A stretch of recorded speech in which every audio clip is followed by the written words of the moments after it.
हज़रत यूसुफ अलैहिस्सलाम से हज़रत ज़लीखा रहमतुल्लाहि अलैहा की शादी का वाक़या भी बड़ा अजीब है। जैसा कि दीन व दुनिया की अनोखी बातें नामी किताब में है कि अजीज़ मिस्र की मौत के बाद चूंकि हज़रत ज़लीखा तंग दस्त व महताज हो चुकी थीं और आंखों की बिनाई भी चली गई थी, तो किसी ने उन्हें मशूरा दिया कि अगर आप हज़रत यूसुफ, जो कि अब शाह मिस्र भी हैं, से अपना मामला जिक्र करें तो हो सकता है कि वो आप पर रहम करें और आपकी मदद फरमा कर आपको गनी कर दें, क्योंकि आपने भी उनका ख्याल रखा था और उनको इज्जत दी थी। इस पर जब किसी ने उन्हें ये कहा, ऐसा न कीजिएगा, हो सकता है कि उनको आपका वो सलूक याद आ जाए जब आपने उन पर इल्जाम लगाया तो उन्हें काफी तकालीफ का सामना करना पड़ा था, और वो भी आपके साथ वैसा ही करें जैसा आपकी वजह से उनके साथ हुआ। तो फरमाने लगें, मैं उनकी बर्दबारी और कर्म नवाजी को जानती हूं। चुनांचे आप हजरत यूसुफ की गुजरगाह में एक टीले पर बैठकर उनका इंतजार करने लगे।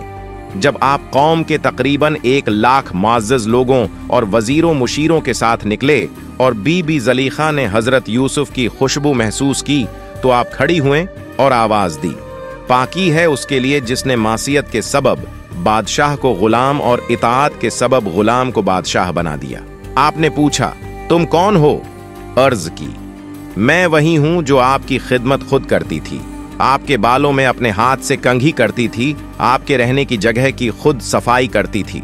मुझे मेरे कईये की सजा मिल चुकी, मेरी कुव्वत खत्म हो गई, मेरा माल जाया हो गया, मेरी आंखों की रोशनी खत्म हो गई और मैं लोगों से सवाल करने पर मजबूर हो गई हूं। पहले मिस्र के लोग मेरी नामत को देखकर रश्क करते थे और अब मैं उससे महरूम हो चुकी हूं, क्योंकि फसाद करने वालों की यही सजा है। ये सुनकर हजरत यूसुफ बहुत ज्यादा रोए और हजरत ज़लीखा से फरमाया, क्या तेरे दिल में मेरी मोहब्बत में से कुछ बाकी है? आपने अर्ज की, जी हां, इसकी कसम जिसने हजरत इब्राहीम को खलील बनाया, मुझे आपकी तरफ देखना जमीन भर सोना चांदी मिलने से ज्यादा महबूब है।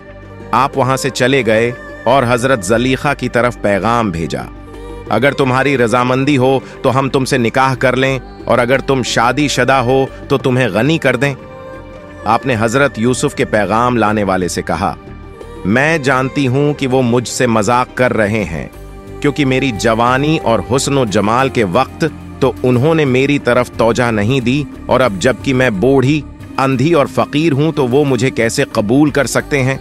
बहरहाल हजरत यूसुफ अलैहिस्सलाम ने उनसे निकाह कर लिया और उनके पास आए, फिर नमाज पढ़ी और अल्लाह पाक से उसके इस्म आज़म के वसीला से दुआ की, तो अल्लाह पाक ने हजरत ज़लीखा रहमतुल्लाहि अलैहा का हुस्न व जमाल, बसारत और जवानी लौटा दी। निकाह के वक्त आप बाकरा थीं और आप सयाफरासीम बन यूसुफ और मंशा बन यूसुफ पैदा हुए। हजरत यूसुफ और हजरत ज़लीखा रहमतुल्लाहि अलैहा ने इस्लाम में बड़ी खुशगवार जिंदगी गुजारी हत्ती कि मौत ने आप दोनों के दरमियान जदाई डाली।